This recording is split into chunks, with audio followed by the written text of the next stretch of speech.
I was waiting for the makeup, but no makeup needed. You look great. I'll let you off the hook. My wife did say to me last night, "Are you shaving for tomorrow?" I'm like, "Yeah, it's fine. It's still a good deal." It's a construction podcast. Oh, well, we are back with the Zay Builds podcast. This is where we talk all things building, the good, the bad, and everything we can do better. My goal is simple, to give real insight into construction, to sit down with designers, builders, tradies, suppliers, anyone connected to this industry or just passionate about what they do, and share their stories, their challenges, and their wins. Because let's be honest, construction isn't easy. It's tough, it's unpredictable, and sometimes it can feel like everything is against you. But it's also one of the most rewarding industries there is. And when it's done right, it is awesome to work in. That's what this podcast is all about. Talking about what works, what doesn't, and how we can all do better. Having real conversations, not corporate ones. Breaking down the barriers between builders, clients, and the system, and finding a better way forward together. I love hearing people's stories. I love this industry, and I love seeing people passionate about what they do. Look, before we jump in, do me a quick favor. Hit that subscribe button, leave a review, share it with a mate. It really helps get these conversations out there and keeps the momentum going. All right, let's jump into it. Today's guest, we've got Ben Gathercole, who's a high-performance coach, author, and Menslink strategic lead. Ben, thank you very much for coming in today. How have you been? Yeah, fantastic, and thank you for that title. I've never been referred to as strategic lead. Strategic lead? No? Yeah. Right, CEO. I'll go both of those. We'll go CEO. Yeah. Fantastic. Yeah. Or commonly known as the big dog. The big dog. Yeah. I like that. It's I like that a lot. Now, Ben, tell me about yourself. How have you ended up at Menslink? Wow, that's a interesting, an interesting journey, an interesting question. I've certainly been very fortunate in my life and my career. I came to Canberra many years ago, fell in love, got married, and stayed in Canberra because it's one of the best places in the world to live. So, towards the end of my professional career, I knew that Canberra was my place, and I knew that I wanted to give back to Canberra. And I wanted to give back to Canberra because Canberra and its community and everything that is involved around Canberra, and particular Canberra, but Australia, has been so good to me. So through my professional career as a coach and a sporting administrator, I've just lived this unbelievable journey. That's very hard to describe. Very fortunate, worked really hard, but I knew my experiences were unique, but to put back was something I really felt strongly about. So that's how the Menslink journey started. Now we talk about, I've got a note here, you're a high performance coach. Explain what that means. I was a high performance coach. You were, yeah. Explain that to me. So in simplistic terms, sports broken up into kids sports, participation sports, performance sport, and then there's the high performance aspect. So the high performance aspect would be if you're watching the cricket, the guys and girls you see on TV, the golf, the guys and girls you see golf, the Olympics, the people you see at the Olympics, that's high performance sport or elite sport. I was fortunate enough, that's what I was involved in as a young kid. And then I developed my coaching skill set and was a coach at the 2004, 2008 Olympic Games. Big tickets. Yeah, big tickets, yeah. Unbelievable experiences. Great people. Travelled the world, lots and lots of years. Gestated into a period of time with the ACT Brumbies rugby union team as their team manager or performance lead. Again, unbelievable experience, which manifested into back to Olympic sports with Triathlon Australia for London and Tokyo. Just got to remember all these ones. And then it manifested, and probably one of the more exciting things was helping a young fella here in the ACT by the name of Cameron Hill, who's a motor racer. And we went into Porsche GT racing, which was the step away from supercar racing, which is what he's currently in. So he's racing supercars. Wow. Yeah. It's pretty cool. That's very impressive. Yeah. And I didn't know it wasn't planned. It was just lots of hard work. And, you could talk about those experiences endlessly. But it's still, end of the day, you're just dealing with people. Yeah. And so you're now at Menslink and you're the CEO there. And the big push there was obviously to give back to the community and to, I guess, say thank you for everything you've done. Really, Yeah, it's a good way to put it. Yeah, as I said, I'm very fortunate. I was it's blessed, if you want to call it that, and to pass those experiences and that skill set into an organisation is something I was really keen on. So in terms of high performance coaching, and now you're into coaching young men, essentially, they work pretty well there, and you've got the credibility in that you've coached Olympians, you've coached different sporting teams, so really, really broad background there. Yeah, that's fantastic. Yeah, look, at the end of the day, it's just people. But you're getting the best out of these people. Yeah, that's you're your getting job, the best. isn't it? Yeah. Well, for me, so I don't have direct day-to-day contact with the young fellas that come into Menslink. For me, it's about the organisation and the staff structure and how we get the best out of the fellas that come and work for us. Hence, when they go out and they get the best out of the young fellas that they're engaging with. So that's sort of my role at Menslink. So creating a really good team environment, creating a structure. I talk about being the custodian for Menslink. I'm not going to be there forever. I'm just holding the reins right at the moment. It's really important for me to ensure that Menslink, so next year we go into 25th anniversary of Menslink, so an amazing achievement for a small charity here in Canberra. So we go into our 25th year, so the people that have come before me have done this amazing job. We'll get to our 25th year and we've got to then ensure that it's around for another 25 years. The number of young guys that we've helped is just been amazing. We want to continue that legacy on. Talk to me about Menslink. What specifically does Menslink do? Yeah, it's a great question because everybody commonly knows, I know about Menslink, but what does it do? Well, everyone would have seen the ads on TV, I'm sure. Saw the ads on TV or at some stage sort of saw a presentation at a school or something like that. So Menslink, we really simply put, we provide education services, predominantly into schools, but something we want to talk about today into Master Builders ACT and Master Plumbers ACT. We provide mentor for young fellas that don't have a male role model in their life, and we provide counselling. So that ability for a young guy just to come talk to us when things aren't going that well. And everybody, whether you're young, old, male, female, at some stage things aren't going that well. Everybody goes through ups and downs in life, and we provide that counselling for a young person to come in, sit with us, just go through this, whatever situation it might be. Yeah, so you're providing that support for these young guys. And I think it's a really good partnership with the Master Builders Association and the Master Plumbers Association too. Really good that you guys are teaming up. Tell me more about that. What does that look like? Yeah, that's an interesting one. I mean, it's essentially going to be organic. So the growth, we don't have the resourcing just to go boom and have this massive program. So we're going to start slowly. From my perspective, it's really the ability for us to provide some education, in particular to young apprentices. Okay, so guys under 25, provide education and around that help-seeking behaviour. So what do you need to do to best look after yourself?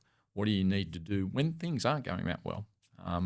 Rather than just bottle it up inside. What are the steps that you can actually seek help and how to seek help-seeking behaviour? It's a really big thing. And then secondly to that, then to wrap around that, the counselling part of it. So let's just say things haven't been going that well. You're thinking about speaking about it. You might chatting to your mate, or a mate might be chatting to you about their behaviour or their problems. And that's a really great first step, so help-seeking behaviour. And the second to that, we provide the counselling. So the young apprentice in this case would know where to come for counselling. Free, non-judgmental, private, so the employer doesn't know, mum and dad don't have to know, girlfriend or boyfriend don't have to know. It's just something you can do on your own. That's really private. And then you can make the choice of if you want to share that out broader. Yeah, and I think that's definitely something we need in construction. I talk a lot on the podcast about, how do we get more young people into construction, and I think a big part of that is the support systems around young people coming into construction, because I know from my own experience in my apprenticeship, it's tough. It's tough being an apprentice. And I think that's part of it, but it's also to have that support system there. I think it's a need, just to have someone you can go to that's not your parents or your mates or something like that, to be able to just talk and say, hey, is everything all right with me? Yeah. So my question would be, and this is a learning for me, why is it tough? Like, let's define why is it tough to be an apprentice? Great question. Mm. Well, I think that you've just left school. Yep. I think, school's generally 6 hours a day. When you're working, it's 8. School's On a short day. On a short day, yeah. And school's not as, I guess, intense, and you can sort of roll into school a little bit unprepared if you want. Whereas when you're at work, more often than not, you're working right alongside people that have been doing it for a while, Yep. so they have expectations. And being an apprentice, sometimes, or most of the time, you don't know what you're doing. Yep. And I think you can just find that you're on the back foot a lot of the time, and maybe you're not meeting expectations of the people around you for whatever reason. Yep. I feel like that's what can get, that's how it can be tough over time, or you're not learning fast enough. Yeah. Interesting you say those things, because they're the sort of things that we were coming to the same conclusion. You've gone through high school, and whether you're good at school or not good at school, or whether you attended a lot of school, it's actually a fairly easy journey. And a lot of the time you're told, that's fantastic, you got your assignment in on time, mate, well done. So you sort of pat it on the back. And the days are far shorter, and long lunch breaks, things like that. So I was thinking about this question. When you, particularly a young apprentice, when you get out on job site and you're working minimum 8 a 10-hour day in the weather, so either hot, cold, blowy, windy, whatever it happens to be, and no one's there giving you the direct, mate, you're doing a great job digging that trench, thanks, mate, you're doing a really good job. It's just like, mate, dig the 10 trenches. Get done by the end of the day. That's it. I don't care if it's windy. Yeah. Mate, like, get your lunch break when you can. Just get on with it. Now, that all sounds, oh, yeah, everyone can have a joke about it. But the truth is that goes day in, day out, day in. And then the young guy's like, oh, I don't know if I'm cut out for this, because this is what I'm going to be doing. That's what happens. So to me, that's what tough is. Mm-hmm. And admittedly, that's not easy when you come out of school. You've got to be conditioned, if that's the right word for it. Yeah, I think you're right there. It's chalk and cheese. Like, you come out of school and it's, you don't really have many people to answer to, and then you can sort of get away with things. Yeah. Whereas when you're in a work environment, you're on all the time, and you've got stuff that needs to be done all the time. Plus, you've got relationships outside of work you're trying to manage. You got your social. You still want to be going down and catching up with your friends and stuff like that. Yeah, definitely. And playing sport as well. Yeah. So there's all these different things. So I certainly, my experience, particularly through rugby union, you see it here at the local level. The B grade team, or the reserves, or the blokes that are coming in to sort of fill some positions for you, have worked on the job site all day long. Then they come to training, at 4 or 4:30 in the afternoon, and they're expected to train like the full time athletes or rugby players, and sure, they hook in, but you wonder how sustainable that is, and then you wonder what happens tomorrow on the job site after they've been scrummaging for 45 minutes, against the A grade team. I've got a few stories about that. I was in the Brumbies performance stuff for a while, and I remember we were standing frames one day, and it was like 35-degree heat, and then we had to rock up to the Brumbies in the afternoon and do a beat test, and it was the last thing on my mind. Yeah. We didn't finish till 8 o'clock or something that night, and the next day I remember going into work, and I was busted. Yeah. Absolutely busted. Yeah. That's the reality of it. That's the reality of work. And, you talked to me about the performance side of what I was able to do in the past. Trying to ensure that our professional athletes had the realisation that that's what blokes did was quite a journey. And a lot of them were really good about that, but some didn't really understand that either. Yeah. I think, it might be the Storm from memory. Every preseason they go and work a trade for 2 weeks or a week before they actually start their preseason. Yeah, there's a lot of teams that require, in particular, the young guys that come into the system. So it's very systematic nowadays. You still have to work. You still have to go out and do some labouring, do some hospo work. Hospo work is bloody hard work. You're on your feet all day. You're hammering along. You're being told my coffee's wrong, whatever it happens to be. Yeah. And then you've got to come to training. So it's about that real world appreciation, and I reckon it's actually really important. It's really important to stay grounded. Can we talk about the link between, say, high performance sport and say being an apprentice, in terms of you've got a lot of discipline in there. There's a lot of standards and accountability. I think that there is a link there between, that high standard of sport and then obviously going out into work. Yeah, there's a link, but there's also a disconnect, because certainly, a lot of those professional athletes, for one reason or another, if they haven't gone through a systematic program, are quite disconnected from society. Yep. So that's a little bit unfortunate, and that's where you sort of see it manifest out in some of the poor behaviour they have. But in saying that, tradies are not the only ones known for poor behaviour at the pub on Friday afternoon. There's, just as many admin people that have poor behaviour as, as professional people. So there's a little bit of disconnect, but there's a lot of similarities too. Yeah. It's interesting though. You never hear on the news, oh, and an accountant was in a fight at a pub. It's always the tradies were in a fight. It's always the tradie, mate. Yep. It's you blokes. What's going on, mate? That's it. I think the fluoro shirts give it away, or the logos from the businesses might give it away there. I tell you what, though, when you sort of look at that whole media scrum around the behaviour of people in society, and like the most recent one is Reece Walsh out of the Broncos. Like, he is unfairly targeted. Like, there's no doubt about it. Yeah. They follow him everywhere, coming out of the hotel. Well, you're holding your coffee the wrong way, mate, or who's carrying your bags? I don't know, I'll put the bags on the bus earlier, but no one seems to care about those sorts of things. They're very, what's his name? The guy at Souths at the moment. Latrell. Yep. They flog Latrell, don't they? No. And it's unfair, because in my experience with all those sort of guys, they're all really decent fellas. They're just normal fellas, just sort of trying to make their way through. So that's a tough gig, but they are well compensated for it. They are well compensated for it. What's some of the things that you've learned through your experience in high performance sport? What have been some key takeaways there for you? Yeah, that's interesting. Some of the key takeaways and some of the things that I still apply, just simple discipline. And discipline is about how you conduct yourself, simple manners, how you conduct yourself, being humble.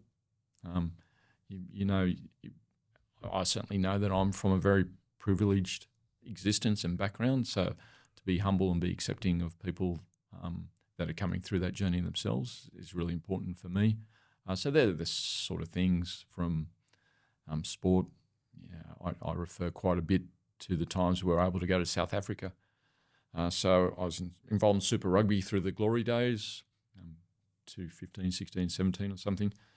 And the super competition was still in South Africa, Argentina and Japan. So we got to travel to all those places for extended periods of time.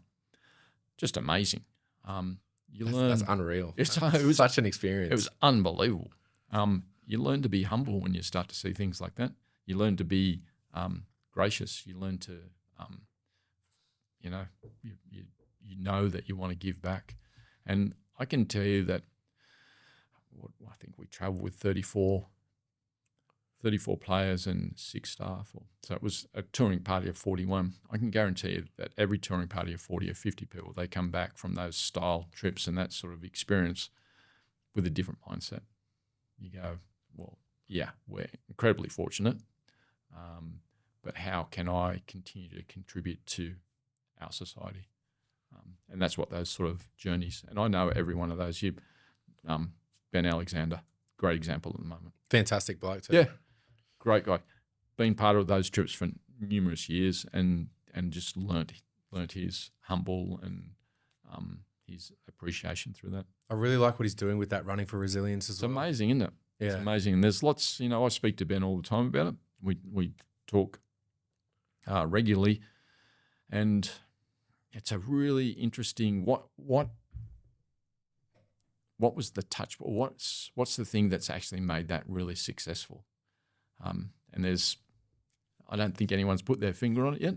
So I don't know what your opinion is. I think it's just a sense of community. I think going for a run around the lake and then going back to the dock there and just sitting down and talking with people, after you've gone for a run, you feel good, and then sitting down and sharing a beer or sharing a cool drink with a friend, I think it's you just forming that connection, that what would you do otherwise, So I feel like that's the secret sauce in there, in that, hey, let's just go for a run and have a chat afterwards. I think it's perfect. And for someone that may be feeling a little bit alone or doesn't have that community, to have that one thing a week, where they know that there's going to be people turn up and go for a run, I think is really special. So what do we and you say to people that fall outside of that either can't run for whatever reason, or not willing to run? Good question. Good question. So the reality is that we would encourage people just to come down and have a walk. And if you can't walk 5Ks, let's just walk out and back for a kilometre and back. Yeah. So I know that I've committed to going on the Wednesday nights, and I'm that, what I call a tail end Charlie, somebody right at the back. The tail end Charlie. Yep. I love that. It's just like I just go out a K and walk back a K. And anybody that that feels anxious about running or walking too far, just walk with me.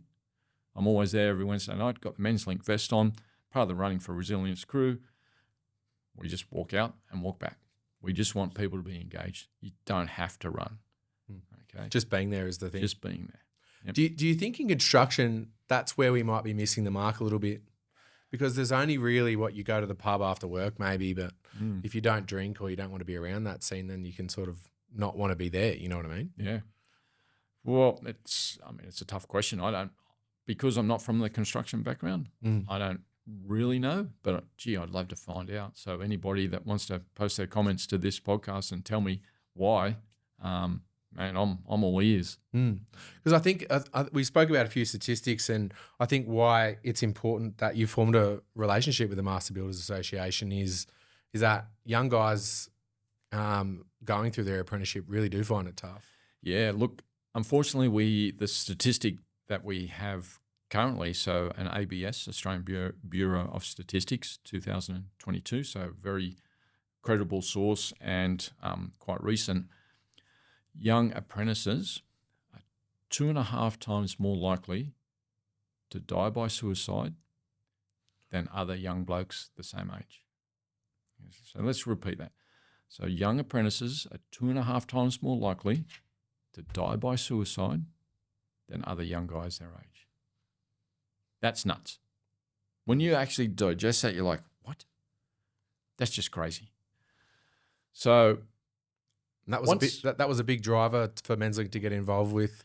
Yeah, look, Master Builders and Master Plumbers. Just to unpick that a little bit more, so Menslink in particular, through my custodianship of Menslink, we want to be evidence-based. So when we start talking evidence-based, then we need to actually know what the statistics are, what's actually happening, and from a credible source. So it's one thing from the Woden Valley Study Research Group to quotes, but when you start getting statistics from Australian Bureau of Statistics and credible universities and sources, they start to form our ability to create evidence-based programs.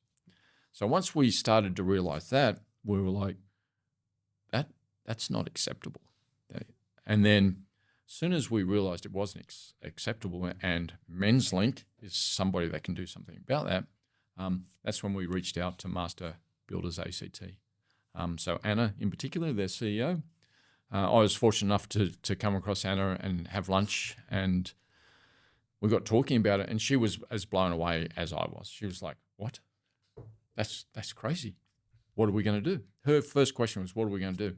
I'm like, well, I don't know exactly, but I know that we have to. So how about we just form a partnership and we'll come out and we'll present to the apprentices coming through your program, and we'll talk about help-seeking behaviour, and we'll also offer counselling. That's where it's going to start. Now, that sounds really easy. It's not very easy.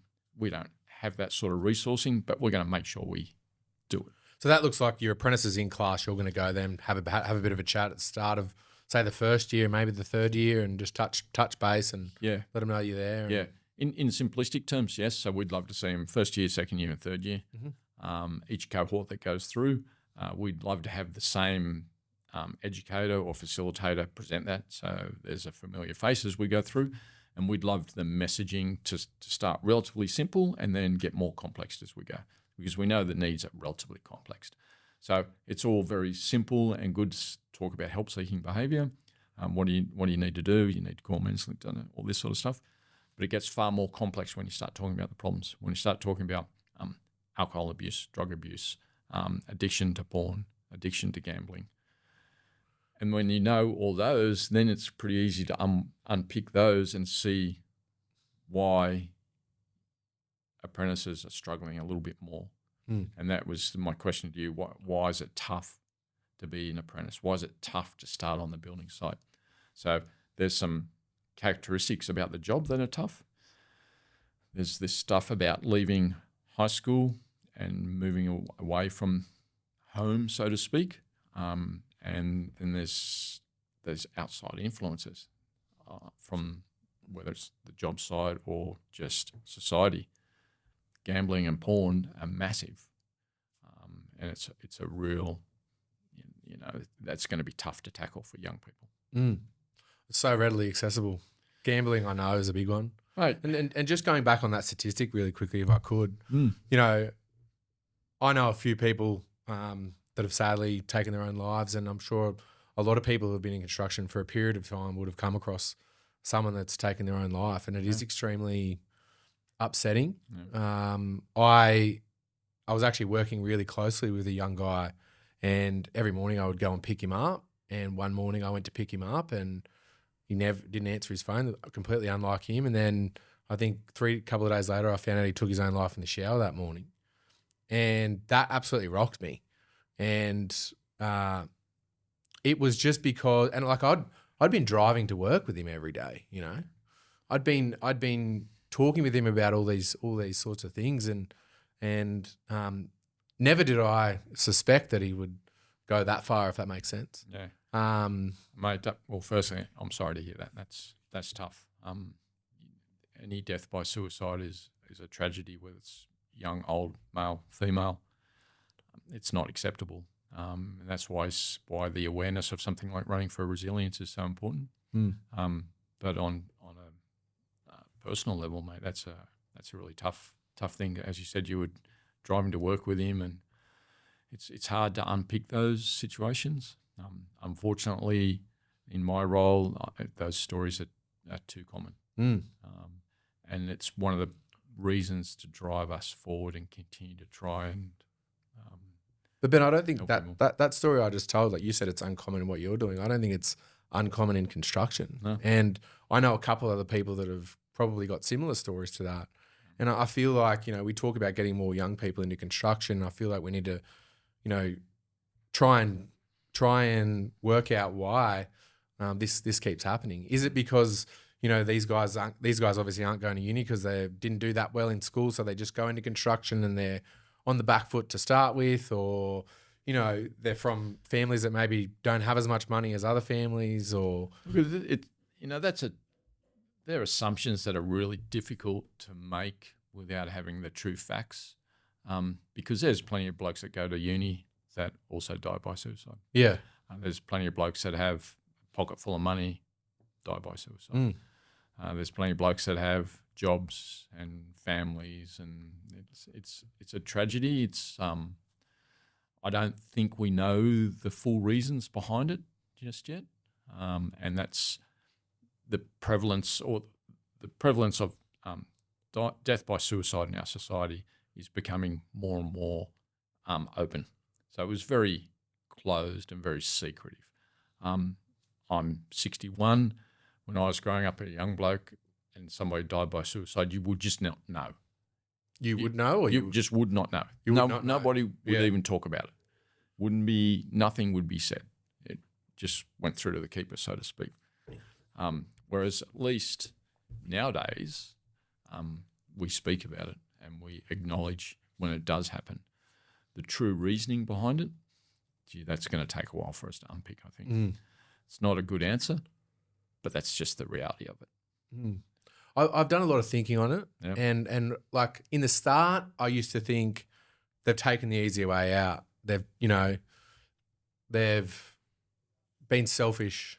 They've not thought about how this is going to affect other people, right? And then I got to a point where it was like, well, maybe they were in pain so much that they felt like this was the only way for them to get out of the situation that they were in. Yeah. And so I've gone through a bit of an evolution there myself in thinking about it. And then where I got to was, well, as an employer, like how can I ensure that doesn't happen to anyone that's working with me? Yeah. And I feel like in construction, we need to take a bit of responsibility. And I feel like it does start with the employer, and that we need to be a little bit more understanding of people in construction, and that everyone's got their own challenges that they're going through. Yeah. I think as an employer, you have a responsibility to your employees to make sure that you're asking them regularly, are you okay? What's going on? How are you? Things like this, and just have those open communication lines. Well, first, let's just go back to what you were saying.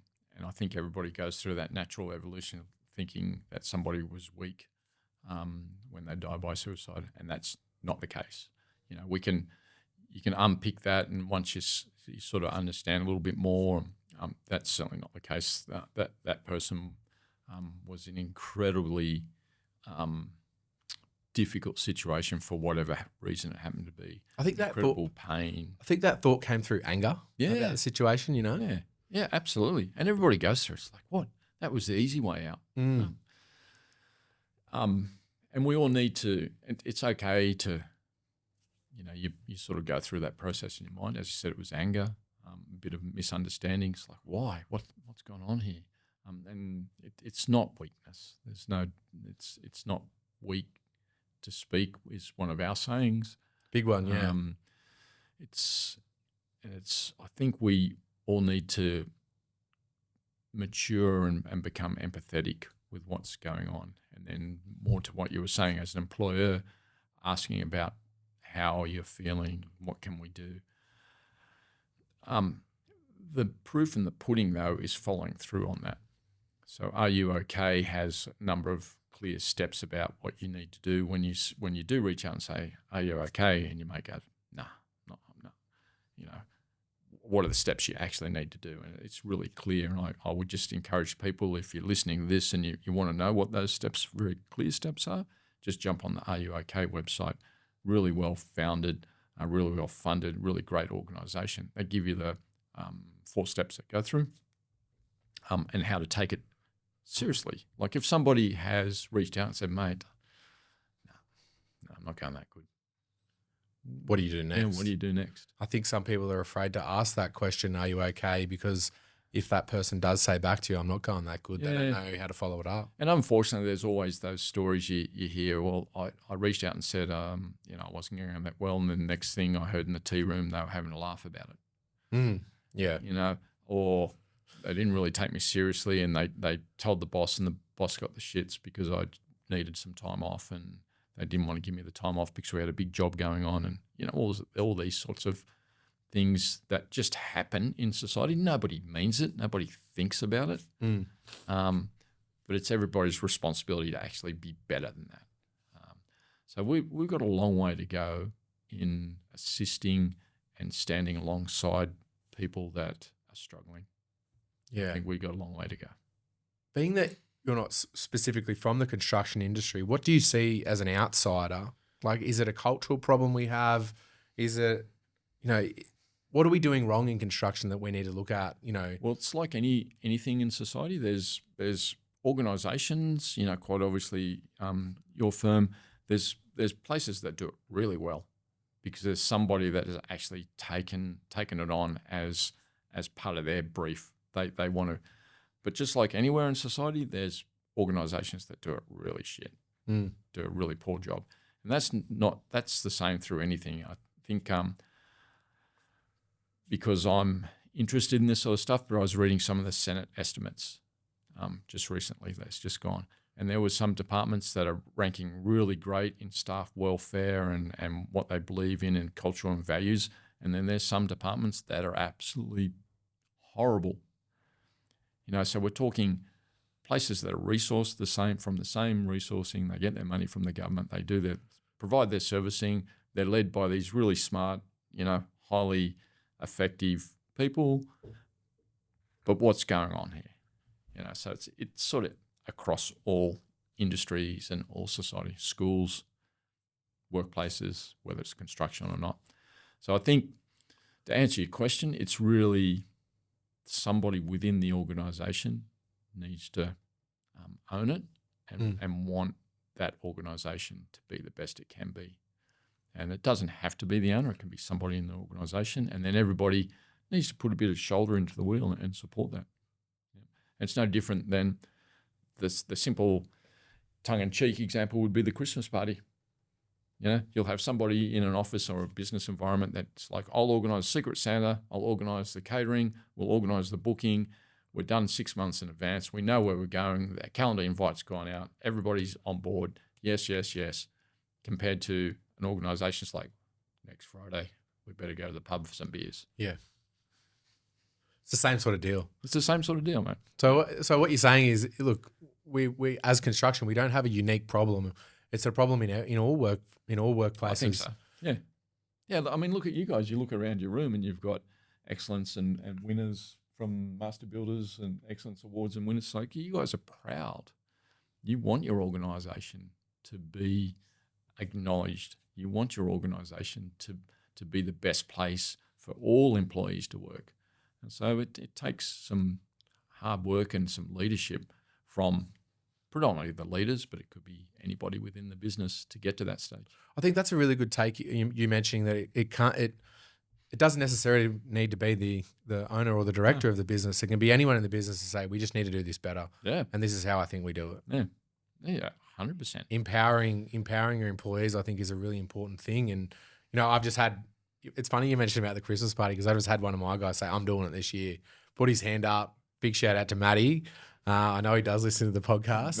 Matty's the man. Well done. Matty is the man, yeah. And he's made little cards and he's got all this stuff and he's put it up on our internal Facebooks, and I'm really excited. I'm really excited for the Christmas party this year. So there you go, exactly. And we have the same sort of thing. We've got Fiona in our office, and she just loves doing that stuff. And she's into me like, can we start playing Christmas carols in the office?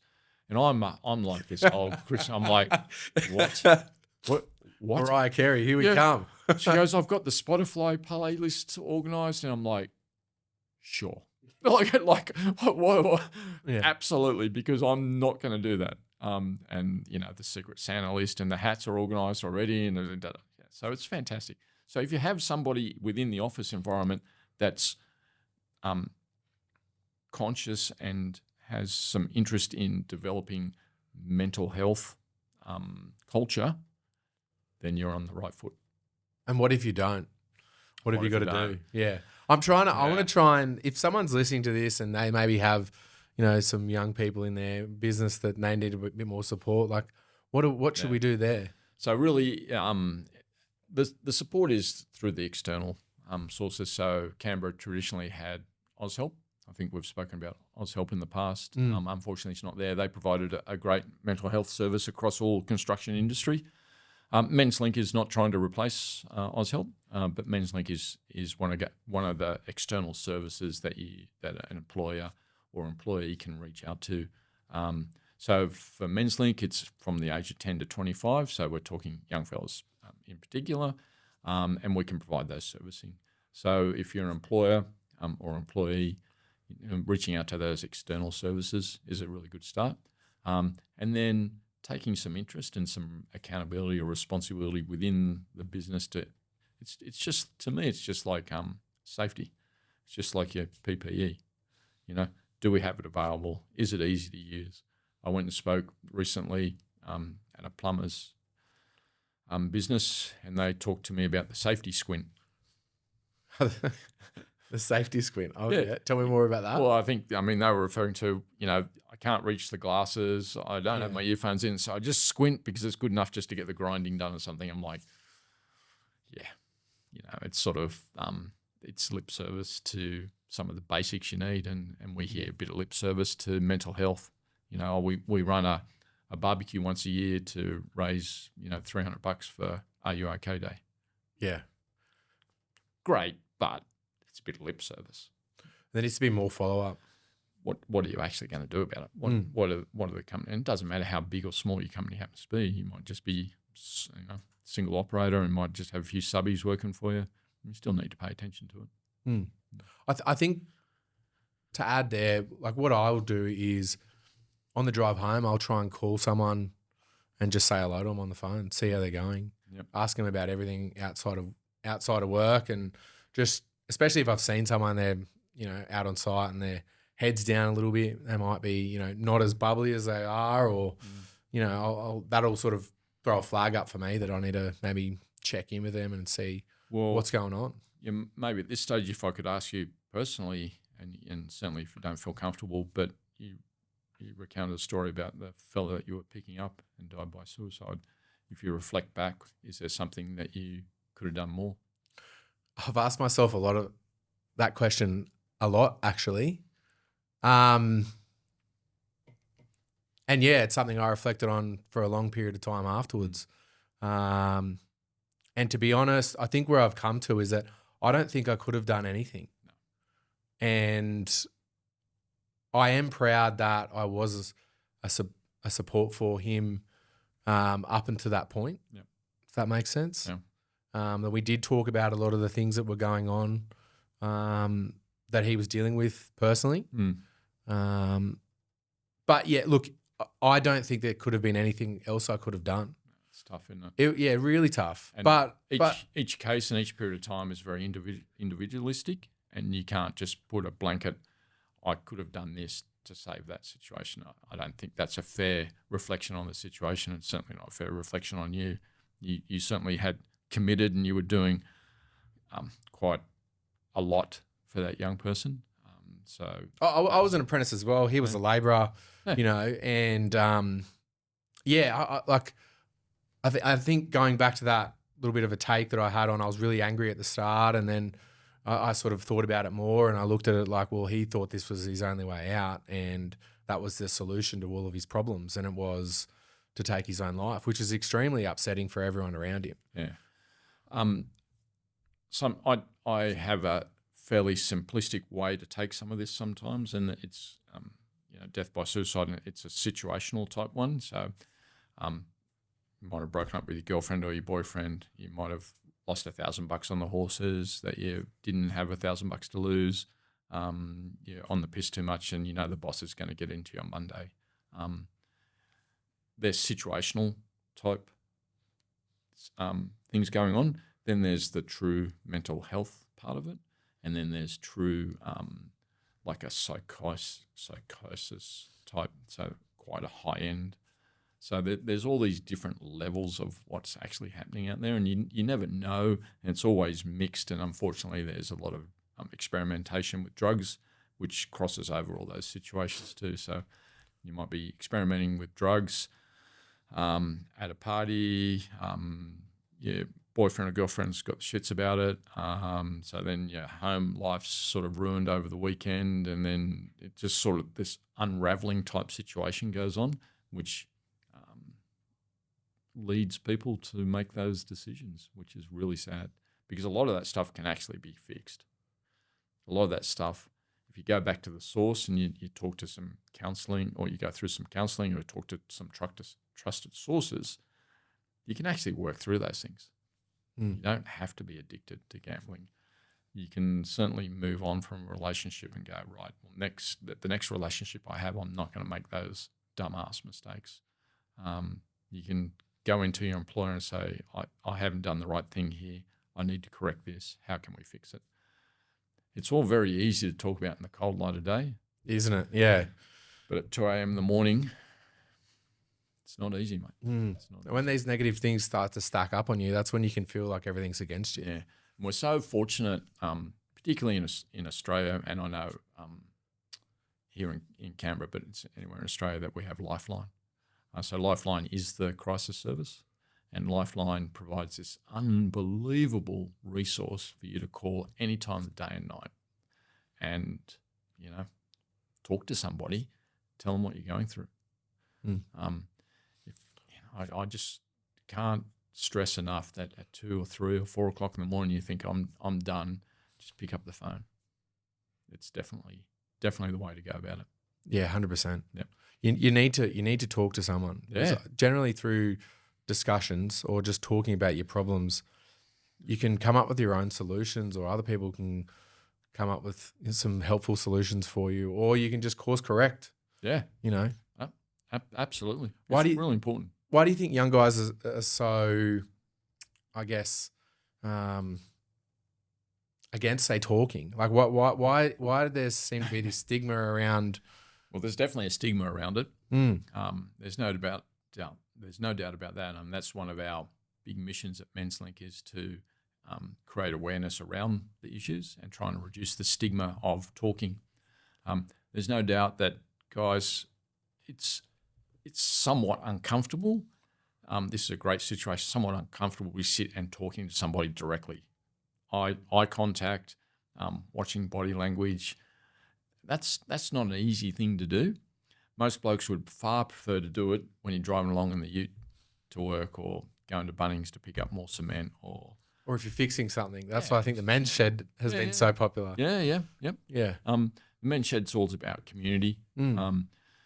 So Is that a male thing, you reckon? Like, is it? I don't know. I'm not a female, so True, you might have to ask your mum or your wife.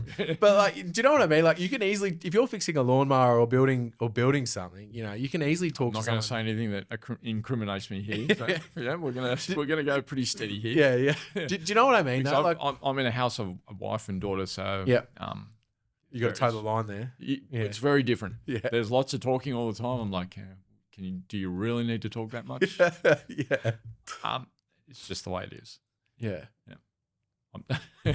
I'm not digging any deeper than that, mate. But certainly for blokes, and certainly for young guys, and certainly if you, let's just say you're coming from a home life where there's no significant male role models in your life for whatever reason, it's actually really hard to communicate, and it's really hard. And commonly, what you see in particular those households where there's no male role model, mum does the communicating. The young bloke doesn't have to do anything. She's taken everything on. So, what do you want for breakfast? I'll make your wheat bix for you. Like, the questions are answered all of his life. So it's very easy for those young guys just to sit there and mum's going to answer it for me. Yeah. So that gestation into actually having to communicate for yourself is really difficult. It's a really difficult thing. In elite sports, say the Brumbies, right? Did you ever have dramas that you had to work through around communication between the team? Because, you know, in a team environment, and there's a big correlation there between a team on site and a team environment in a sporting situation. Yeah. Did you ever have communication issues there that you had to solve? Yeah, look, in that ultra elite or that professional sporting environment, those issues have sort of been sorted out in the junior years. Okay. So the athletes that you end up getting at the Brumbies level, when they're professional football players, professional sports people, they're generally Elite. better at all that. They've been selected because they know how to do all this stuff, right? And they've either been taught through a great program, or they've been told by a coach, mate, do this, open up about that, communicate when you're on the field, talk to me, whatever the methodology was. By the time they get to that level, they're pretty well versed in it. My belief is that you have to teach all people, but in particular, where we were athletes, how to do that. So if you filter down through the under 18s, the under 16s, you almost, and Olympic sport, this is very true, you almost want your best coaches to be coaching your juniors. Yeah, right. Yeah, it's really what you want. So the very best coaches, you actually want them involved at the beginning level, so that athletes, the students, the kids learn the very, very best habits of what's required at that really top level. That's what you really want. So there's a lot of Olympic sports that invest in doing that, and it's bloody hard.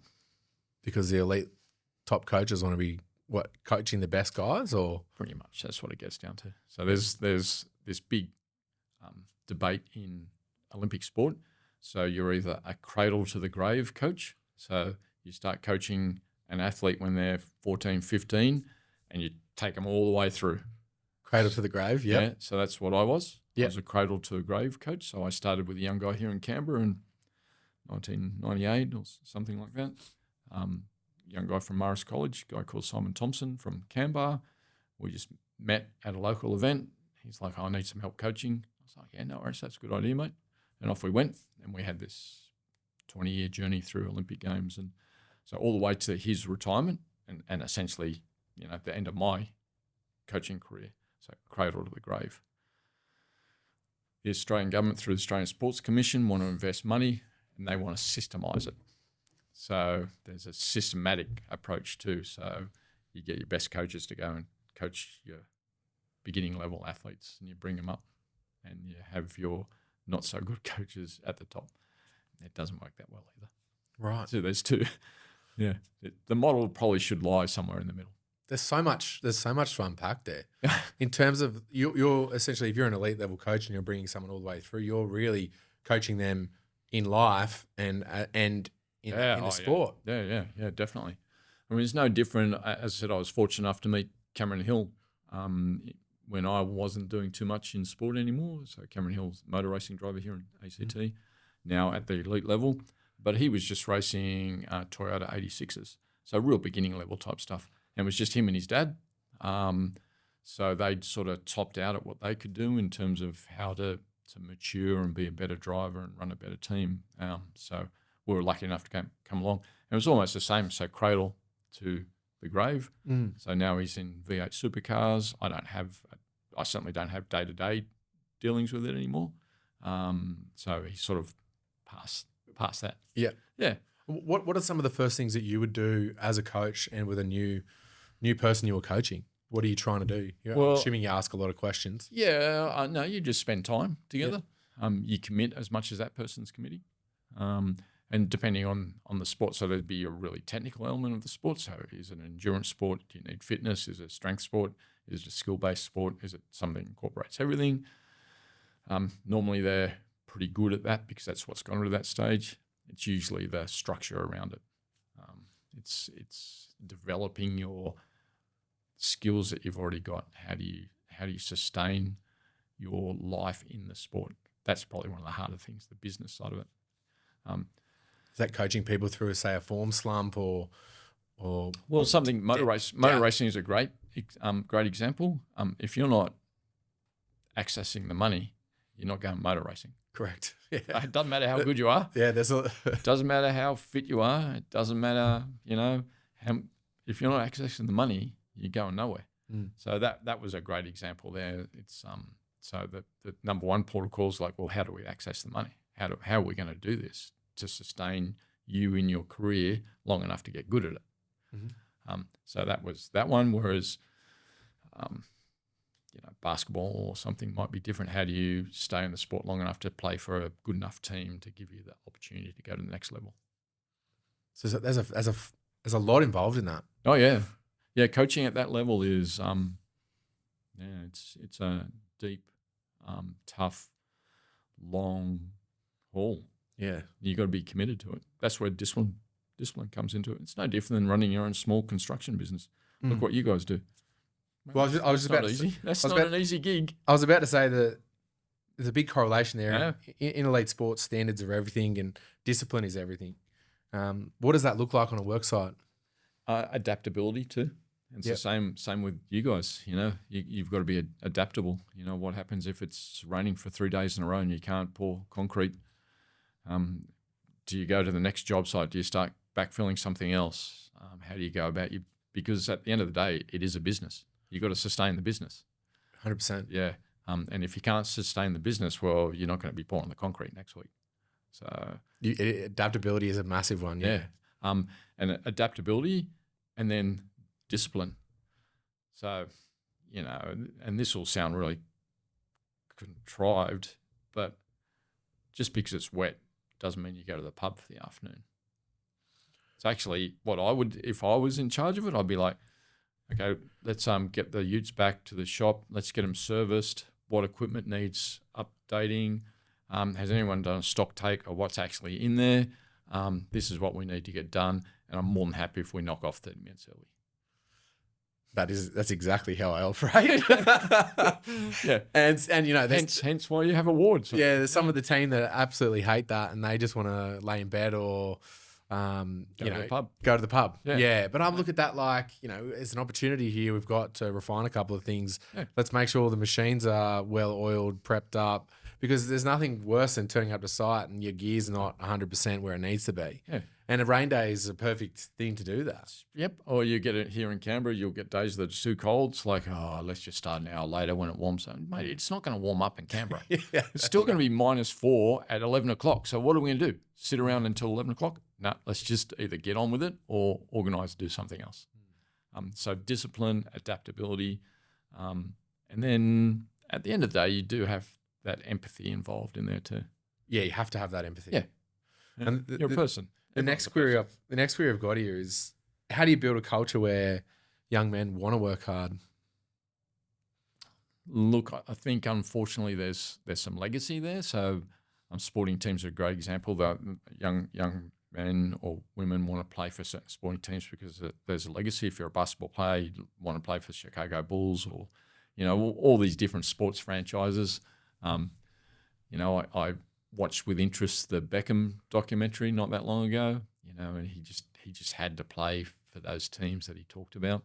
So there's this legacy piece, but there's also the leader that's involved with that organisation. I think the standards come down from the top. There's no doubt about that, and people can argue to and fro against that, but that's the truth. That's what happens. 100%. Yeah. Yeah. The good people that I work for, you know, I looked up to. Yeah. I think that was a big thing. Yeah. I wanted to be them, or I really liked the way that they operated was Yeah. another thing. I respected them was another one. It's very easy to see that when you come into organisations. I'm fortunate enough to be out at your office today, and in my line of sight is your whiteboards on the wall about what you've got planned for the next 2 weeks, and customers and staff, and where you're going and how you're going about it. And we're very much similar at Menslink. It's all on electronic diary, so we have 12 people working for us full time. Everyone doing their thing, electronic diary. I can log into somebody's calendar, I can figure out what they're doing, but I prefer to see a big whiteboard on a wall, and we stand there on a Monday morning, we all have a look at the whiteboard, and I ask questions, and they ask questions of what my week looks like and how we're going about this journey together. And it opens up conversation.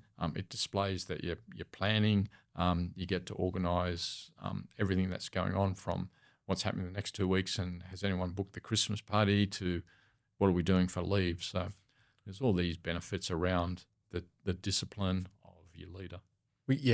And more just going on the whiteboard situation, we spoke about just having that visual medium where you can sit down and talk about it and, you know, move things around or change things. Like, you can have things on your phone, but it's not the same as having something up there that you can look at and play around with and muck around with. Yeah, I reckon you guys have got a very, as I said, I'm looking at it and it's very neat. It's done very well, and the pens are up there. I'm like, every time we go to ours, the markers, the erasers disappeared somewhere, and one pen we want to use is rooted, and so you guys are doing way better than me, and I'm sure you guys have the same. We're very finicky about it. Like, if someone else gets up and starts writing names up there, they have to do it a certain way. And I love it. I'm coming out to work here. Yeah, there are all these little disciplines like that, and there are all things.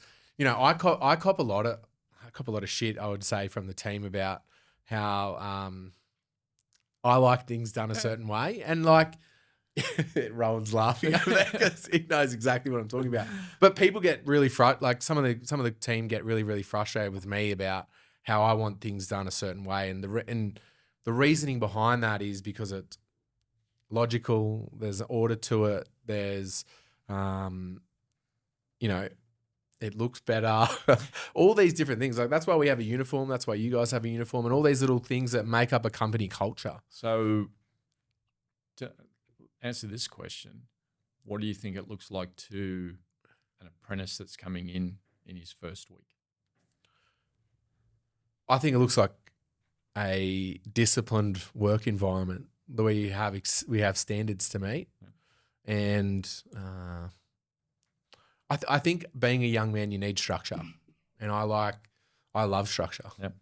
And if I know structure is predictable, structure is a set of standards you can work towards. But we also need to admit that some young fellas don't like that structure. They don't. You're right. That's tough. It is tough. Yeah. Yeah. But I think, particularly working in the industry that you're building, quite obviously there's structure for a reason. There's safety, okay? There's you want to deliver a product that is, the customer is happy with and it's safe and it's compliant. So there's some basic things there that sort of need to go on. And I think credit for you guys, you display that straight away. And so a young apprentice I would imagine, would come in and feel, oh, this is a place I want to be. I think that's important. And I think that's a lot of places probably need to take that and wear that a little bit more. Yeah, I think so too. I think. Look, I've mentioned this just before, but like I think in construction, if you're an employee, you do need to take more ownership there, and you need to provide. You need to provide structure, and you need to provide support as a baseline. Yeah, and I was incredibly impressed going out to Master Builders ACT to their the facility here in Fishwick. Amazing training facility, and really well run. And it was like, wow, this is, to me, from our perspective, I'm like, well, this is exactly who we want to partner with. They're providing the training for apprentices that are going to be the next builders in our region. But have a look at this.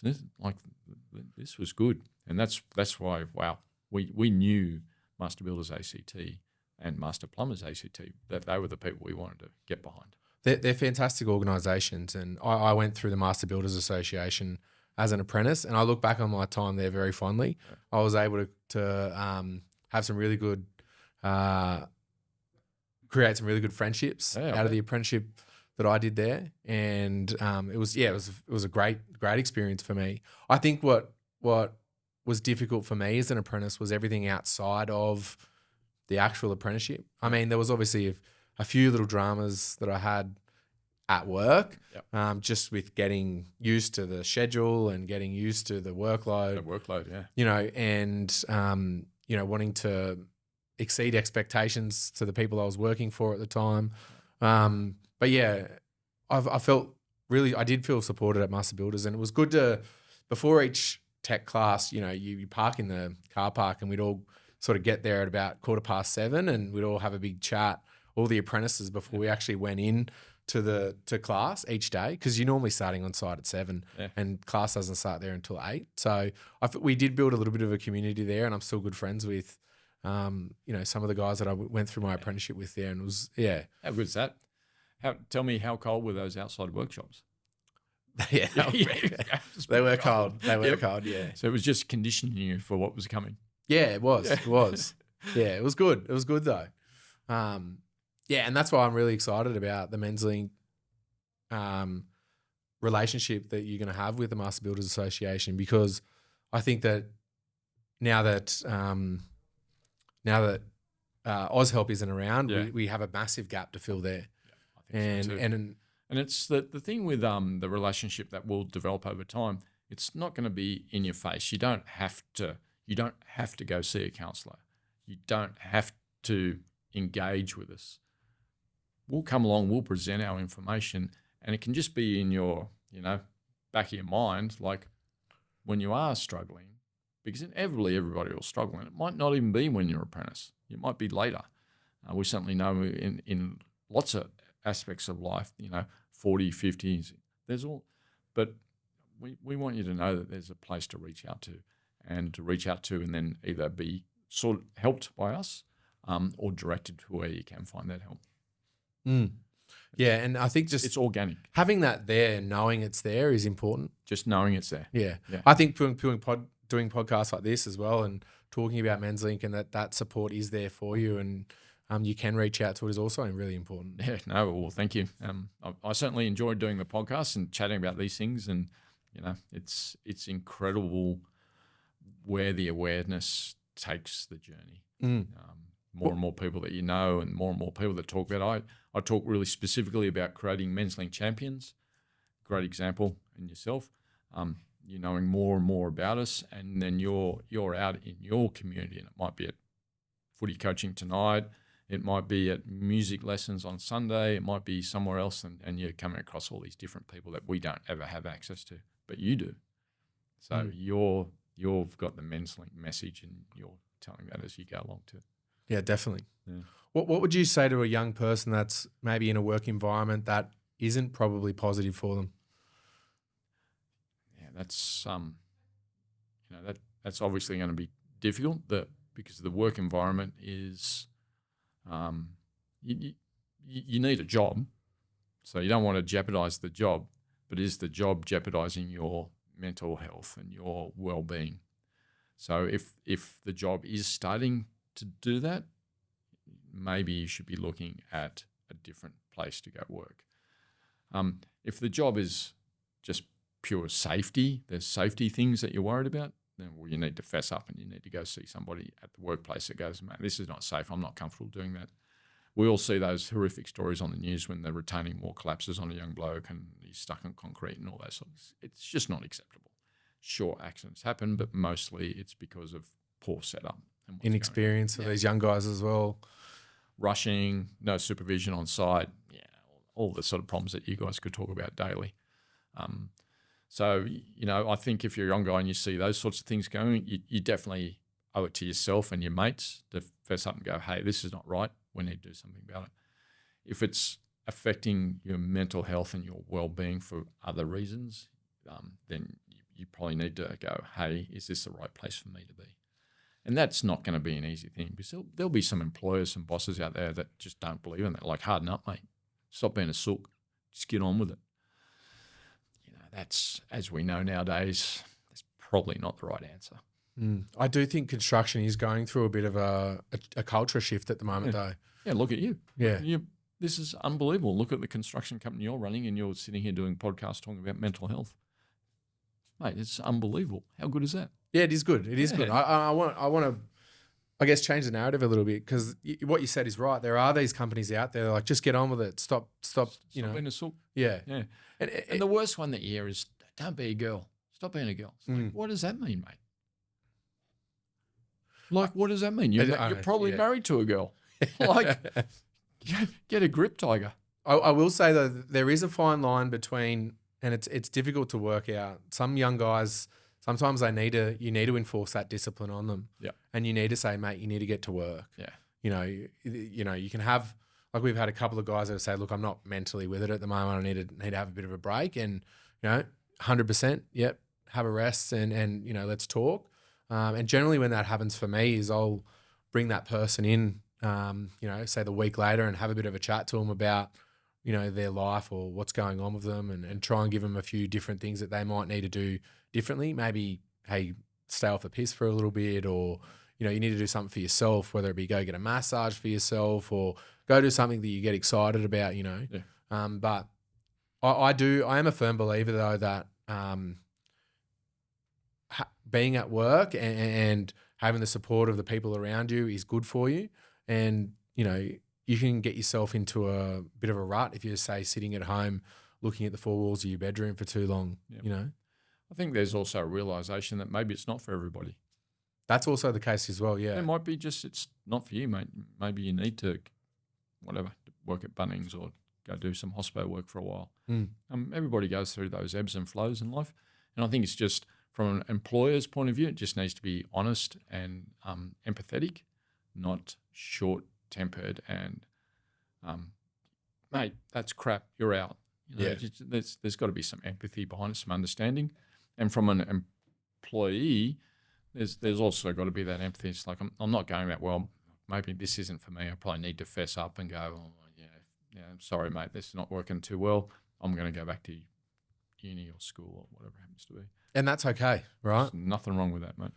In our interview process, one of the questions that we ask is, why do you want to be, a part of the company, the business, or why do you want to be a landscaper or a carpenter or whatever it might be? It'd be really hard for a young guy to answer because I could sit here at 61 and go, I don't know.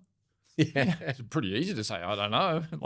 You got to be sort of out there a little bit to go, no, I really see myself having a career in landscaping because I want to build this and do that. And I love the Japanese embassy gardens and the way that they do that, and that's my interest. It's like, shit, Yeah. start tomorrow, mate. Yeah, that's right. Yeah, that's it. Whereas most young guys are like, oh, Dad brought me out here. Yeah, there's been a bit of that. Yeah. And you've got to, from an employer's perspective, you've got to be able to sort of read through a little bit and try and figure it out. It is. Yeah, you do have to do that. Yeah. And we like to hire an attitude. So the skill is important, yes, but attitude is probably the most important thing. Like, you know, what do they like under pressure? How do they like to receive criticism? Can they receive criticism? You know, and like what type of support we're going to need to provide them? Because I think what you just mentioned about the ebbs and the flows, you're not always your best, right? But if you're working on 85% of the time you're going well, then that's a really good percentage. You know, if you're in the 90s, fantastic. But you're not going to kill it 5 days a week, 52 weeks of the year. No. I think that's another thing we need to sort of understand as well. Yeah, and I think this is, for me, it's come from a sporting background. You're never as good as what people tell you, and you're never as bad as what people tell you. So in the sporting context, it's media. You're never as good as what they mean. Oh, he scored 72 tries. He scored a century or whatever. Yeah. The next game, he scored a duck. He's crap. Get him out. You're actually somewhere in between. Yeah. It's the same as on in a job environment. You know, you win the award for being the best apprentice of the year, mate. It's not going to happen every day. No. But you might get bloody yelled at for leaving crap in the back of the ute. You know, it actually falls somewhere in between. In between. I say we've got to pay you on your best day and your worst day. Yeah, that's exactly it. You know. Yep, and you fall somewhere in between those things. That's right. And everybody needs to realise that, I think, whether you're a leader or whether you're just starting out in your career. Well, it's the average. You need to play the average game. You know, you need to work out what that looks like. And it's the same with your mental health. Like, there's going to be days that you're just going fantastic. You know, whatever it's been, your birthday, you've been out for dinner, you had a few beers, all that sort of stuff, going great, got a new car. And then there's days where you're like, I just saw the payments for that new car I got. Shit, I can't afford the insurance. I'm supposed to go out this week. I can't go out. And the truth is, you probably fall somewhere in between. So you got to be kind to yourself. You've got to know when to ask for help, that help-seeking behaviour. And you've got to be empathetic not only to yourself, as I said, be kind to yourself, but also your mates, because your mates might be on a different trajectory, or your partner or your girlfriend or your parents or your workmates. The bloke that you work with every day all of a sudden could be looking at his car payments. He's like, holy shit, I can't afford this. I lost $1,000 last night on the horses. And you're like, man, it's going really well. Got a new girlfriend. Life is bloody happy days. So you've got to be empathetic to everybody's ebbs and flows. That's a really good point. I think when you're on site working in that team environment, sometimes you can lose sight of the fact that everyone's fighting their own battles. Yeah. And that you need to support the people around you and ask them how they're going okay. Yeah. Yeah. I think in construction, part of the culture that I've tried to implement is everyone has their own stuff that they're dealing with, and someone doesn't just start being a bad worker for no reason. No. There's always some type of... Unless you're a concreter. I know about concreters. They just go the knuckles straight up, don't they? They do. They do. They like I love it. Yeah. They're straight up and down, the concreters. Yeah, you just go the knuckle and get it sorted.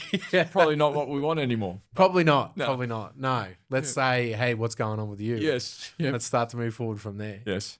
But in a team environment, and again, going back to that link between high performance sport and construction and team environments in construction, how important do you think it is by the people around, the people in that team environment supporting the people they're working with? Well, I think it comes from the leader in that. So however you make up your site manager, site manager or your team leader, whatever you call that, foreman, it comes from them.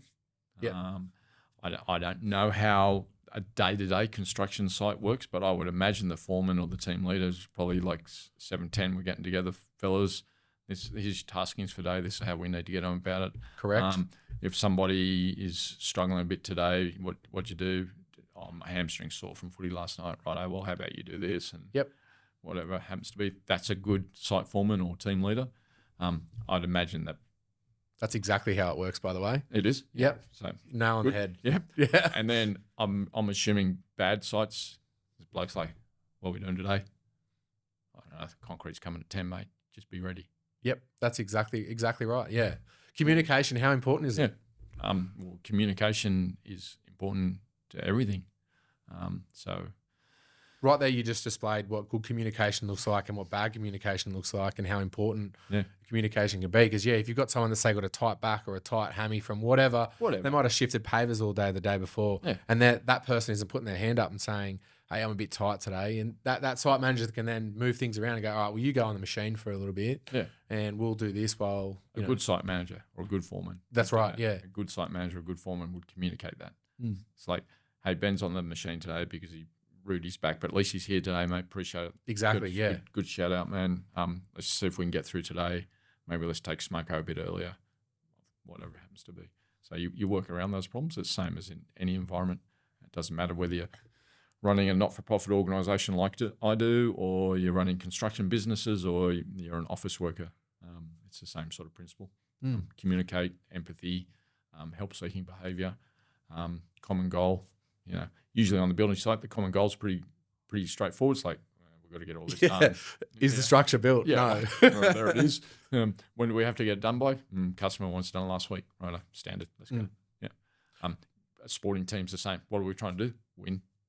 Okay. Yeah, let's do that. Well, yeah. Okay.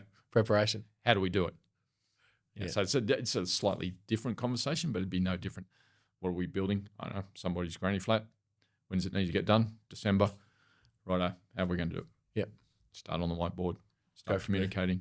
Can I just say, Ben, I really like how you haven't, I guess, thrown construction under the bus through this conversation we've had, because I really like how you haven't said there is a big culture problem in construction, and you've really said that it's not just construction we have these problems. It's across all different industries. I think it's just more highlighted maybe in construction. Well, it's just human nature.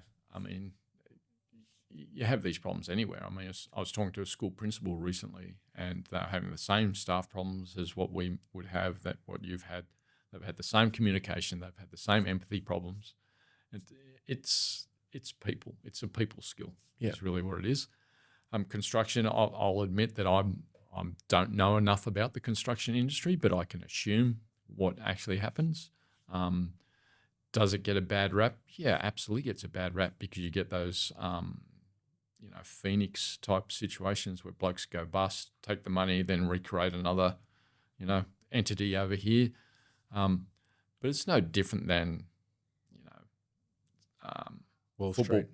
Yeah. Wall Street. Yeah. All these different. Yeah. Yeah. Everybody gets some sort of, I mean, and you got to understand that from a media perspective, that's their job. They've got to find the bloke that ripped off Bunnings and built someone's granny flat half-assed and then pissed off to Queensland.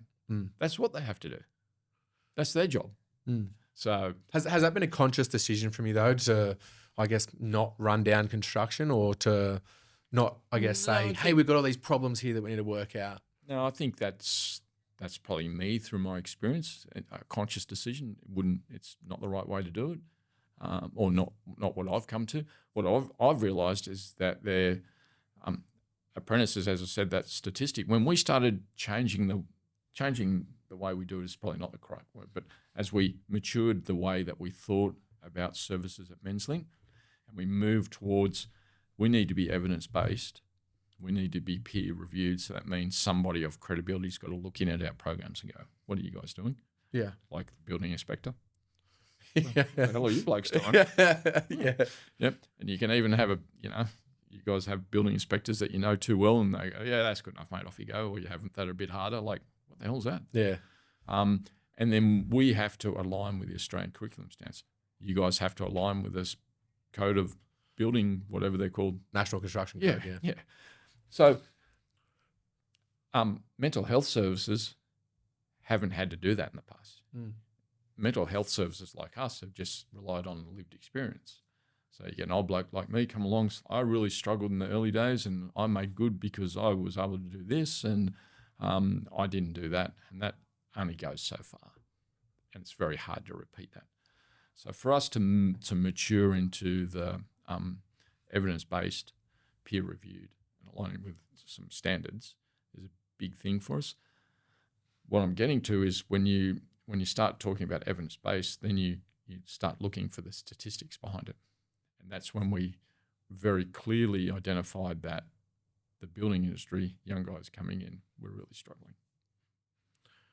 Perfect segue into my next question, which is, what does a successful relationship with the master builders and the master plumbers look like in 5 years, in 2 years?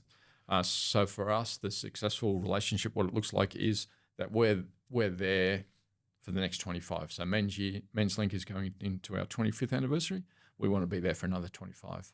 Okay, we want to be able to develop the relationship to where we're part of what is delivered in a consistent, organic style way, and that young guys, whether they're 3 years out or in 10 years' time, and you've got a young guy working for you, go, fellas at Menslink, remember they were at Master Builders, and they were talking about this, and we went to some of their functions, and mate, I know that you can get some help there. How about we just give them a call now?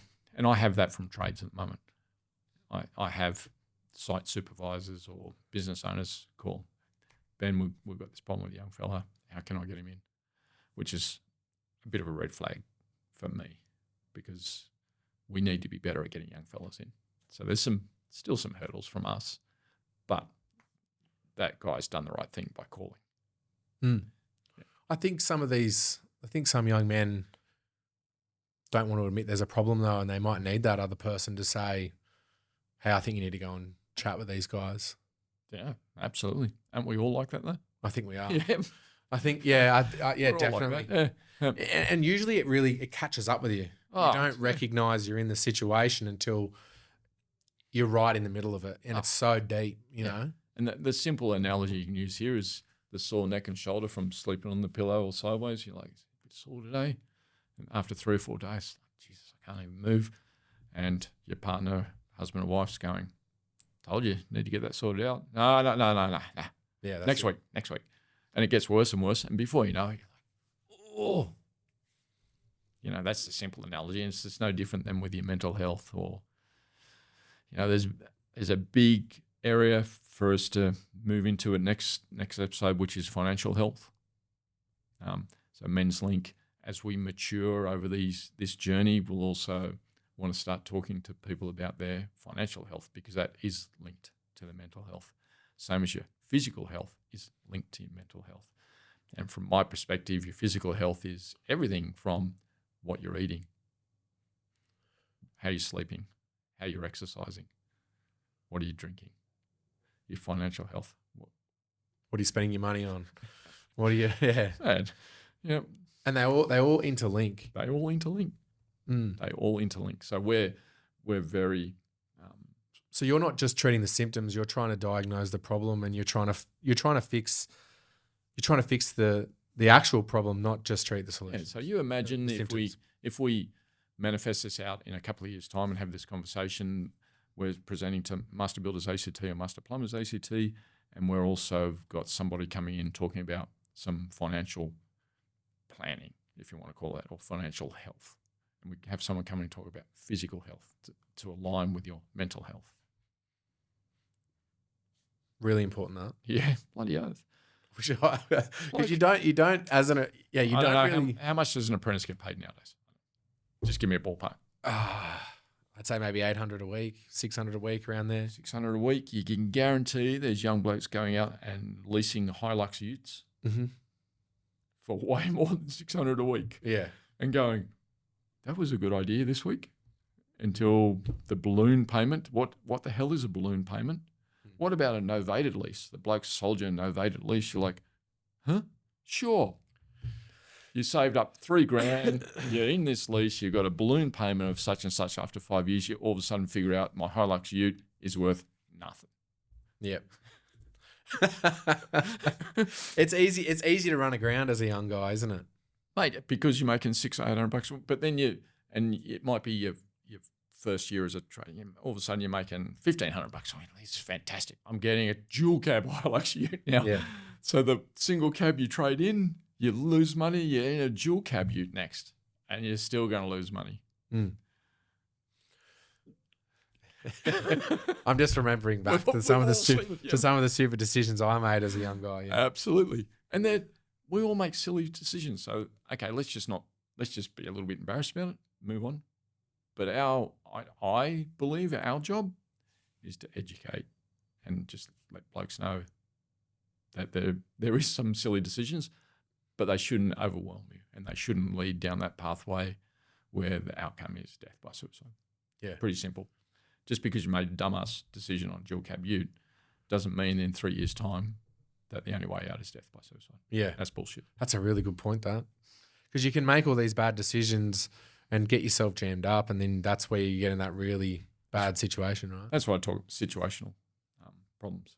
And that's where I think it's incumbent upon, well, I certainly know through my custodianship at Menslink, that's where it's important for us. So we want to get out, obviously, into high schools. So we want to get guys when they're young, so we start teaching them this stuff, but also as they're moving through their apprenticeships, so that next level.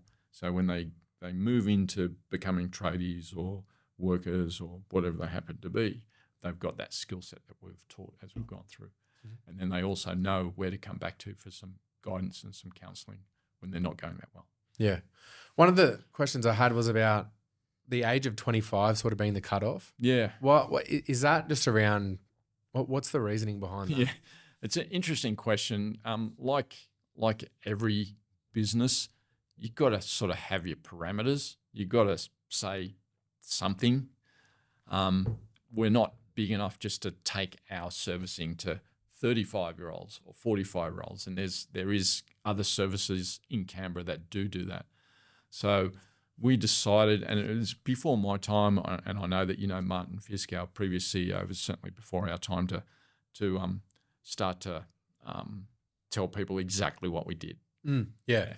And it's not like if you're 25 in 2 months, you're going to be moved on. It's more on... If you need help, we'll sort it out. Yeah. And if you, say, can't provide the help, you're going to lead people into the right direction where to go, right? Yeah, exactly. Like quite commonly, as an example, a 45-year-old fellow might call and is having problems with accessing his kids, and there's some other issues. There might be drug or alcohol issues going on. That's not our wheelhouse, but we're more than happy. So we've got referral pathways to Every Man, which provides specifically those services. So we've got those pathways or the referral pathways. Yeah, we just can't do it. There's different strengths and different things that you need to be focusing on throughout different periods of men's lives, I think. And you're focusing on that younger, into becoming a man sort of age group, really. Yeah. And then there's another specialty, which is sort of that over 25 up to sort of and above, really. Yeah, and you different set of problems that people deal with in there. A great example here would be the men's shed example. So the men's sheds are perceived to be older fellas as they retire, something to do, go to the community shed, build some things for some people, connect and interact that way, which is fantastic. But they also push down at younger. So they provide some really great services. As I said, Every Man sort of fits in between. We sort of sit at the bottom of the age range. We're just a small organisation. Our budget is something around the $2 million mark to employ 15 people. Pretty much everything we bring in is spent on wages to get out and deliver servicing. It's pretty simple. Yeah. So we're not a big organisation, but we punch well above our weight. Absolutely. Yeah.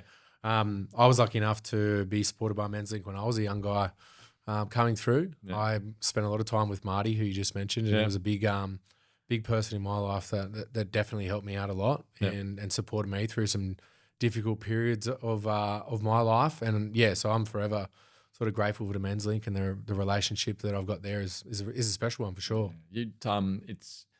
It's really humbling for me, and I'm very chuffed and proud, and I will always acknowledge that's an amazing story, and it's unbelievable the number of times when you go somewhere wearing the shirt, you go to a coffee shop or you go to Bunnings or you go to this place you're doing outside of Menslink things, and people go, I know Menslink, my young bloke goes there, or somebody at Menslink gave me a hand, or something. It's like you think, wow, that's pretty cool.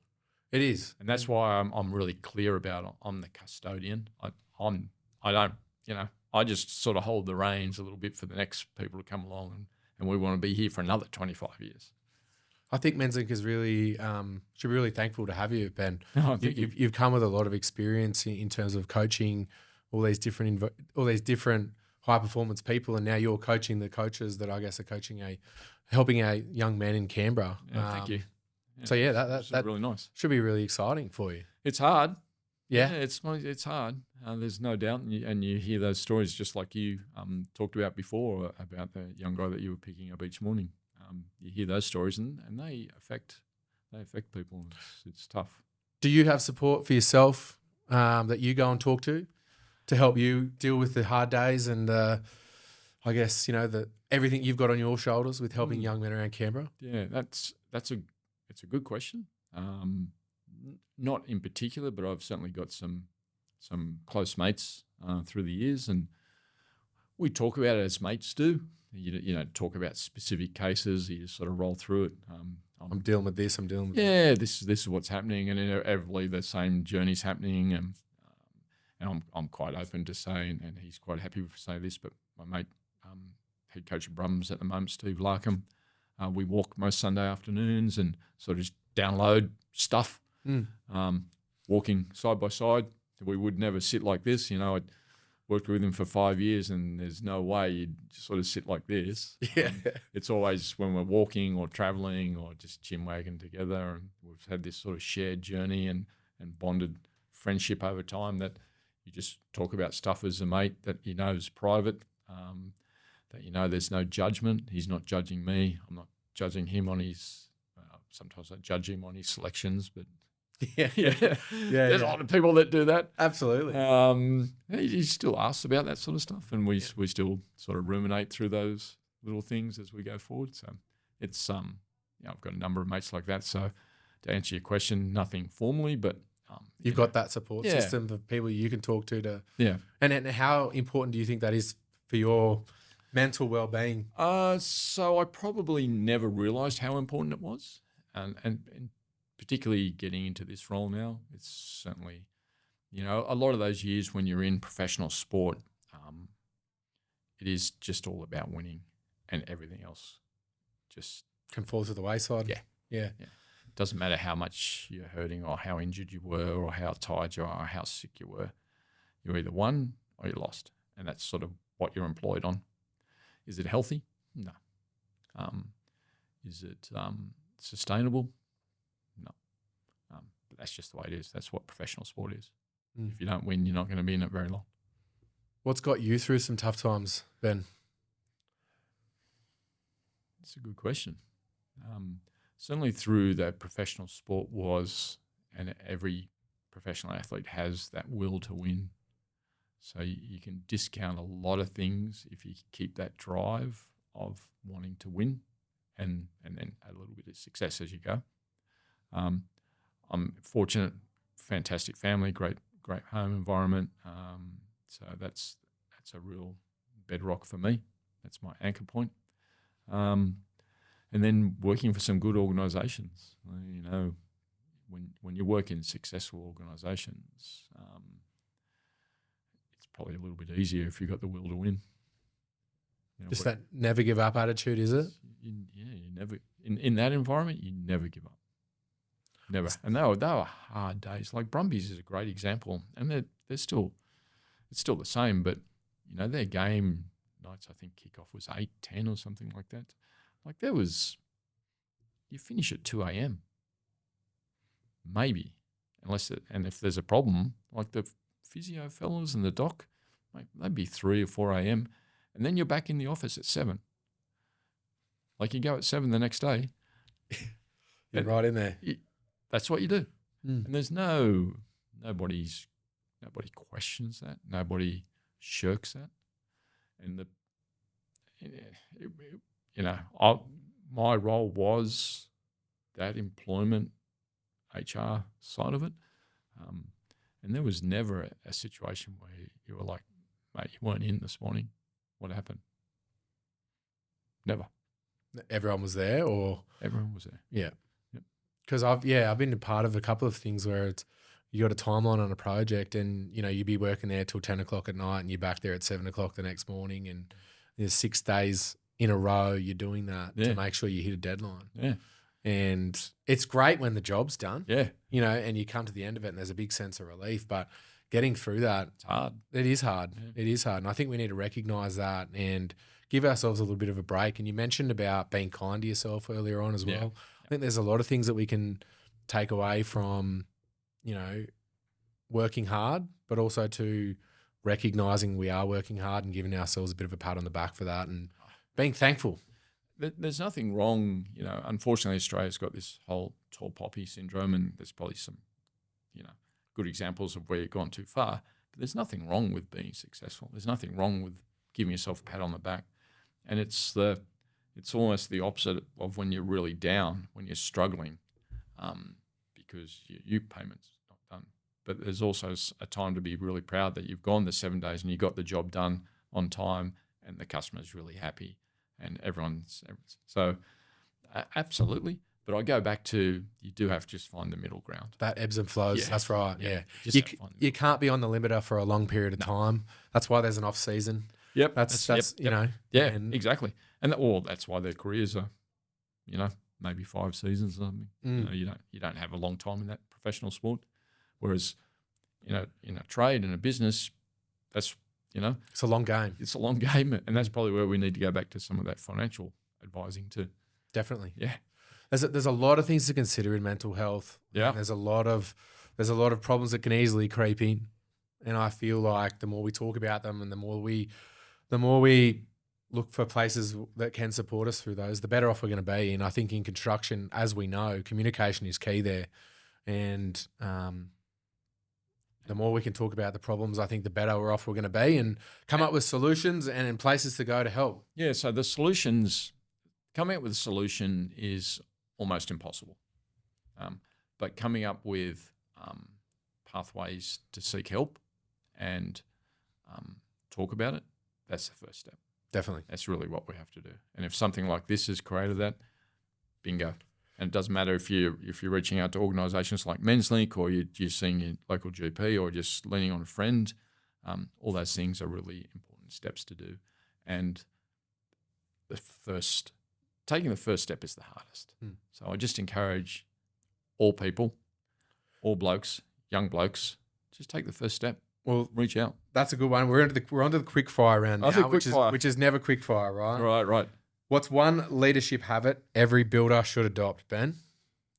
I'm not sure about every builder, but a leadership habit that every leader should adopt is listening. And that's listening to understand, right? Yeah, exactly. I mean, there's too many leaders that are quite quick on the trigger and will tell you what's wrong. But to listen is a very thoughtful, very professional skill to have. That's a good one. What's the biggest myth about mental health that you want to bust?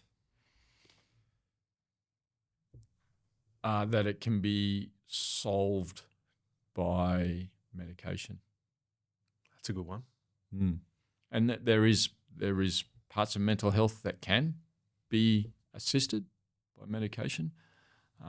But I think there's more than just one method to help with your mental health. And I almost want to refer to it as mental wellness, and how do you sustain your mental wellness through your lifespan rather than one period of time. And quite obviously, one period of time is critical. There could be grief involved. There could be some other psychological things that are going on. Yes, so I understand that. It's very complex. So mental health is very complex, and it shouldn't just be viewed as being able to fix it with a run on Wednesday night with Running for Resilience, or a script from your GP, or taking a day off work. Like, they're all little parts of it. So really reducing the stigma around looking for one quick fix, because one quick fix is not the way. The solution is multiple good decisions for yourself over a long period of time. Yeah. What's one thing you'd fix in the construction industry tomorrow if you could? For yeah, that's a little tougher one. I think we're going a long way along the pathway of providing a service as young people are coming into construction, i.e. through trade, through master builders or whatever trade certification there is, being part of that journey so we can ensure that young people know. I mean, everyone knows that they go get their tools from Sydney Tools or Total Tools. Everybody knows that they go get their beer from the dock. I want everyone to know that their mental wellness, you come to Menslink or there's other pathways. So I think that would be something I'd be really proud of as I go through my custodianship. Yeah, I'm really excited about the relationship you've got with Master Builders and the Master Plumbers. I think it's a fantastic team up, and I think it's a fantastic initiative. And thanks for doing that. Yeah, I don't know how, it's going to be really interesting how it manifests out, and there's lots to go through. But number one, there's good people that are behind it, and number two, there's a good purpose. So once you get that, we'll make it work. Definitely. Yeah. What's the best advice you've ever received, Ben? Best advice I've ever received. Jeez. It's a big question. You've hit me with that one. It's a big question. I would say, particularly in my older years, 40s, 50s and 60s, not to have such a glass chin, really, is what it is. So not taking the criticism, whatever the criticism happens to be, too personally. Sure, you can acknowledge that there could have been a mistake or a problem or whatever it happens to be, but if you're going to take criticism really personally, it's going to wear you down. And I think if I had two parts to this question, as a younger person, don't feel pressure or compelled to have a career at 19 or 20. Well, that's the next question I've got here is, what advice would you give your 18-year-old self? Yeah, well, don't feel compelled to think that you've got to have something as you're 16 leave school or 18 leave school or 20 and leave university or whatever. It's like, I think you evolve as a person and you learn from those experiences, and you might be an apprentice and a tradie for the first couple of years, and then you might morph into something else that goes along with that, and then you might be a business owner, and then the business owner you might going back to a sole trader because there's things that are going on, and you eventually, I don't think there's any one answer. From my perspective, being 61, having many different careers, I feel that I've been better for it. So my advice to an 18-year-old would be like, don't think you've got to have one career, man. Take it as it comes and make the best decisions for yourself as they come up. Yeah, absolutely. How about you? What would you give your 18-year-old self? I'd say don't be too hard on yourself. Yeah. Enjoy the journey. Yeah. And because that's all tied in with mental health. 100%. Wellness. 100%. I was very, very hard on myself. I didn't give myself much of a break, and I always thought, sometimes too far ahead. And I think what you're saying is, focus on where you're at. Yeah. And I think probably one of the things that is really difficult now is young guys growing up and maturing with one of these in their pockets. Big difference, yeah. This is crazy. The power of this, the computing power of these things were, you could fly the bloody spaceship. Yeah, I know. Yeah, it's like nuts. I know. It's a different ball game now. It's a totally different ball game, and that's the computing power. The truth is, it's the reach and connection around the planet, like the social connection is just crazy. It's almost like there's too much. I mean, you can say it's too much. Is it? We don't really know. What's the impact and the influence is probably more the question. And the impact and influence is profound at the moment. Is it too much? Not really sure. So it's like we were talking about before, Menslink's really working on the evidence-based approach of their program. So we need to see some evidence about, is it too much? I think you can unfairly compare yourself to other people, and that's where you can get stuck too. You got the trade that you guys are in. Like you could definitely see a bloke that's building walls and laying concrete, or then all of a sudden he's edited his little TikTok. He's got it in 20 seconds, and it's this wall that you're like, Jesus Christ, I couldn't even build that. Yeah. Yeah. He's got 40 blokes behind the scenes. All I know, that's bricks up. Yeah. So social media is just a window, and I can only see what people want you to see. And it's all fine. It's all you can, if you take the good parts of it and you look, oh, that's really good inspiration, man. That'd be cool. Maybe we'll build a wall like that one day, or a deck, or whatever. They lay concrete like this. Fantastic. Inspiration is important. You just can't wear it too hard. That's right. Yeah. What do you do outside of work to decompress, to relax, to? This is a great question, because I'm become an advocate of recovery through ice baths and sauna. So heat. I love an ice bath. Plunge. I love it. Yeah. Hot and cold. Yeah. Hot and cold therapy for me. And I'm really open to admit, so I've been in this role for 4 years, and maybe after the first year, I'd sort of dropped away exercise because I was so busy and I was getting pretty stressed, and I started drinking in the evenings.